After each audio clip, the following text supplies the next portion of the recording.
वो cold war dynamics नहीं रही, तो वो डेमोक्रेटिक कंट्रीज को सपोर्ट ज़्यादा करते हैं, आपको एड ज़्यादा मिलती है, आपको असिस्टेंस ज़्यादा मिलती है, so it becomes easy for government to spend that aid on people, और वो लोगों को फराहम कर सकती है। इसकी मिसाल जैसे कैरी लुगर बिल पाकिस्तान में 2008 में आया था, जब मार्शल लॉ ख़त्म हुआ और एक जमहूरी हुकूमत आई, तो अमेरिका ने पाकिस्तान को कैरी लुगर बिल के अंदर डेवलपमेंटल एड दी ताकि पाकिस्तान की फ्लेजलिंग डेमोक्रेसी वो स्टेबलाइज कर सके। तो ये सारे आपके ideas that how democracy can bring an overall broad and inclusive change in society. The next question is comparing democracy with dictatorship. यह सवाल 2003 में आया था। मैंने इसको एक वेन डायग्राम की शक्ल में किया, आपने इसको पैराग्राफ की शक्ल में भी डिस्कस करें, इन पॉइंट्स को लेंथी करके, इनको ज़रा लंबा करके भी लिखें, और एंड पे वेन डायग्राम्स भी दिखा दें। तो since it's compare and contrast, so this portion is the contrast and this is the compare के जिसके अंदर आपकी कुछ सिमिलैरिटीज़ भी हैं। तो डिक्टेटरशिप और डेमोक्रेसी के अंदर जो फ़र्क है बहुत सिंपल। सबसे पहले तो आपकी जमहूरियत फ्री एंड फेयर इलेक्शंस पे बेस करती है। आपकी dictatorship political power rests with the person by virtue of him coming to power through illegitimate means, through force।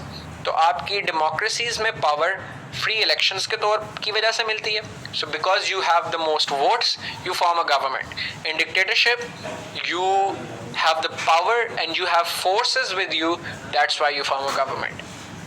In democracy there's accountability to opposition parties, parliament and the public at large, while in dictatorships there's no accountability because वो एक डंडे के जोर पे operate कर रहे होते हैं, एक जोर से और पावर के जरिए अपना काम मनवा रहे होते हैं। तीसरी, डेमोक्रेसी के अंदर आपके पास मल्टीपल पॉलिटिकल पार्टीज होती हैं जो कि डिफरेंट इंटरेस्ट को रिप्रेजेंट कर रही होती हैं। कुछ लोकलाइज्ड पॉलिटिकल पार्टीज होती हैं, जैसे पाकिस्तान में बलूचिस्तान अवामी पार्टी है, बलूचिस्तान नेशनल पार्टी है। इसी तरह जो दुनिया भर में डेमोक्रेसीज के अंदर कुछ लोकलाइज्ड पार्टीज होती हैं नेशनल पार्टीज के अलावा।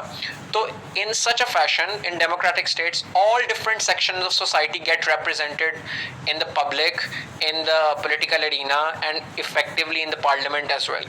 जबकि डिक्टेटरशिप में पॉलिटिकल पार्टीज जनरली या तो बैन होती हैं क्योंकि तमाम पॉलिटिकल एक्टिविटी बैन की जाती है, या किसी एक पॉलिटिकल पार्टी को, जैसे पाकिस्तान की डिक्टेटरशिप्स के अंदर भी हर डिक्टेटर ने किसी एक पार्टी को अपने साथ मिला लिया तो वो उनको इन्वॉल्व करते हैं। तो democracy is governed by multiplicity of interests represented by different and variant political parties, while dictatorships political parties are virtually absent.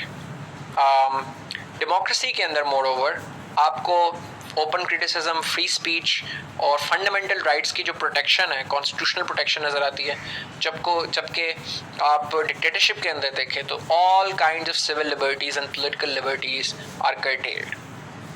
Democracy के अंदर एक जो अदलिया है आपकी वो आज़ाद होती है, एक इंडिपेंडेंट जुडिशरी ऑपरेट करती है जो कि चेक रखती है गवर्नमेंट के ऊपर, इंडिपेंडेंट अपने डिसीजंस देती है और सिटीजन्स को रिलीफ और इमीडिएट और स्विफ्ट जस्टिस देने का काम करती है।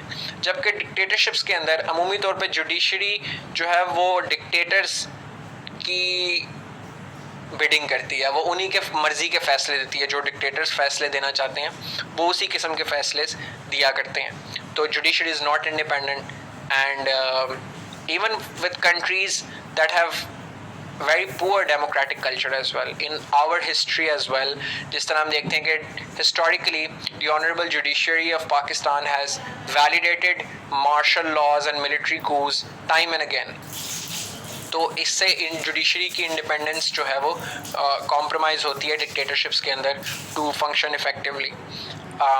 The sixth important comparison is that in democracy power is not concentrated, it's relatively decentralized। कि सिर्फ प्राइम मिनिस्टर होने के बावजूद उसकी कैबिनेट, फिर पार्लियामेंट्स, फिर प्रोविंशियल और पार्लियामेंट्स, इनके दरमियान पावर्स डिस्ट्रीब्यूट हुई होती हैं। जबकि डिक्टेटरशिप के अंदर चूँकि अमूमी तौर पे जो मिलिट्री से हेल करते हैं, they have a strict command and control structure, due to which power बहुत कॉन्सेंट्रेटेड होती है आपकी डिक्टेटरशिप्स के अंदर, और वो एक सेंटर से गवर्न करते हैं पूरी स्टेट को, जिसकी वजह से बहुत ज़्यादा पेरिफेरल एरियाज़, बहुत ज़्यादा एरियाज़ और इंटरेस्ट्स इग्नोर हो जाते हैं, निगलेक्ट हो जाते हैं। तो इनकी वजह से power, the centralised power at one part of the country means कि एक ख़ास हिस्से तक डिक्टेटरशिप के बेनिफिट्स पहुंचेंगे, सारे एरियाज़ तक वो बेनिफिट्स नहीं पहुंचेंगे।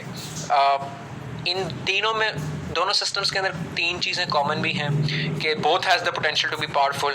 डेमोक्रेसीज़ बहुत पावरफुल आपको नजर आती हैं, जिनमें बड़ी रियासतें बहुत पावरफुल हैं, like US, UK, France, these countries. Dictatorships भी आपको पावरफुल नज़र आती हैं। इनके अंदर एक रिप्रेजेंटेटिव हेड होता है दोनों निज़ाम के अंदर, क्योंकि दोनों निज़ामों में आपको के पास एक तरफ प्राइम मिनिस्टर है जो रिप्रेजेंट करता है, वो सिम्बॉलिक हेड भी होता है, वो इफेक्टिवली गवर्न भी करता है, तो लीडर की बहुत इंपॉर्टेंस होती है।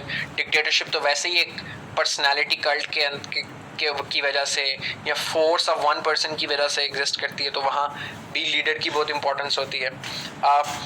अगर हम ऑब्जेक्टिवली देखें, even the democracies are less prone to war, दोनों कंट्रीज़ में पोटेंशियल फॉर वॉर एग्जिस्ट करता है। और according to people and political scientists who do not agree with the theory of democratic pacifist theory, जो हमने पहले discuss की थी, जो इससे एग्री नहीं करते, वो कहते हैं कि रियासत चाहे जमहूरी है चाहे आमिर है, वॉर का जो कैलकुलस है वो स्टेट के नेशनल इंटरेस्ट की बेसिस पे होता है। उसका निज़ाम जो मर्जी है, उससे उस चीज़ पे कोई फ़र्क नहीं पड़ता कि चाहे वो डेमोक्रेसी का निज़ाम है या डिक्टेटरशिप का निज़ाम है। Kenneth vaults is an important international relations ka theorists who have argued for this idea, so you can make a reference to him as well, कि both democracy and dictatorship have equal propensity of war. They just make decisions of war based on their own conception of national interest and their own perception of external threat. वो perception of threat की basis पे war पे जाया करते हैं, तो both are equally likely.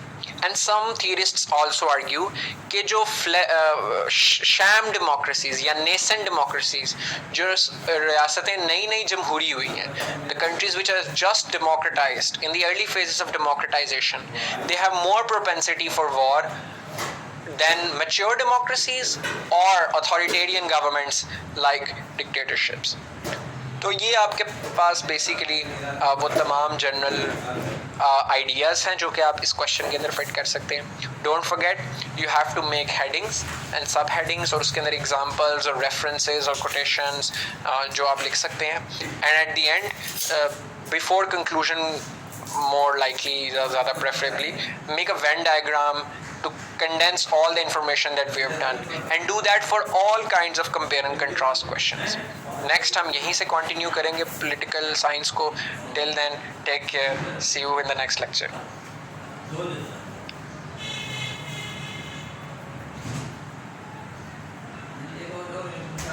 Uh